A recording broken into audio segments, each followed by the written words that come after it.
This is an exercise for glute and hamstring strengthening. This is one of my favorite things to do because all you really need is some sort of belt and something to balance with. So you can do this against a wall. You're gonna make a loop and a strap and step into it and bring it above your knees. So it doesn't have to be all the way up here. And in fact, you want it a little closer to your knees, but you want it tight enough that when you're standing with your feet approximately hip width apart, and by hip width I mean where your leg bones are going straight up into the hip socket. So you want it tight enough that when you're standing hip width apart, you're starting to press into it. I don't want it so tight that it's cutting off circulation, but I also don't want it to fall off my legs when I just stand. So get that placed where it needs to be. And then the actions we're gonna be doing are pressing outward against the strap. Then, this is the reason for the balance, you're gonna be standing on one leg. So I'm going to stand in my leg and bend my knee.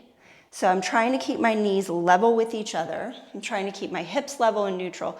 So don't stick your butt out. And then the tendency is to pull the knee back. Try to keep the knees in line with each other. So now we're pressing outward into the strap. The knee is bent, and I'm gonna try to bring my heel to touch my hip, my sit bone. That's not happening for me. I don't think it happens for anybody, but if you start to feel some cramping in your hamstring, yes. Now that's where the tendency comes to start to want to bring your knee forward because it will release that engagement of the hamstring. So try to keep the knees towards each other or next to each other. Press out against the strap like you're trying to take your leg out to the side. Pull your heel towards your sit bone. So that's phase one. All right. Now adding to that, that may be enough for you to deal with for now, but I'm gonna take the strap off for a second. When we externally rotate our leg, so if I turn my knee outward, when I externally rotate my leg, watch what happens to my foot. It's gonna come and cross to the other side of the body, right? So we're gonna add that little piece of action as we press out into the strap, pull the heel towards the sit bone, then I'm gonna try to externally rotate my leg, but keep the heel pointing at the same sit bone instead of crossing over. So if you're like, what? Come into your strap again. And that step is the last part. So if you're really having a lot of issue with the hamstring cramping and you just wanna stay and work there for a little while, do those first two phases.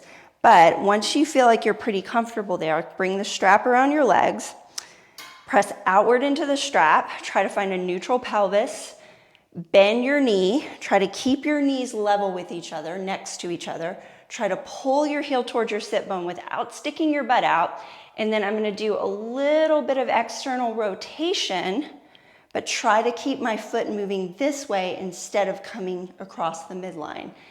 And that's the action. So when I was told that I had some weakness in my glutes and my hamstrings, the recommendation was to do that action and hold it for about 30 seconds on each side and do about 3 sets. My hamstrings got really tight afterwards. So if you're doing this, if you're incorporating this exercise into your practice, just make sure you stretch your hamstrings afterwards. I would recommend doing legs up the wall for a couple of minutes after you do this exercise because it's not an intense stretch, but it will give you a little bit of an extension in the back of the leg without going into an intense stretch because you can't overdo it sometimes. Definitely don't do this every day. Give yourself a rest day in between. But if you start adding this into your strengthening regimen, you'll probably start to see some gains and some differences in the functionality. And if you tend to have tight hamstrings and they're always cramping, this may actually help with some of that tight feeling because a lot of times that can signify weakness in the hamstring. Give it a try and see how it works for you. Thank you.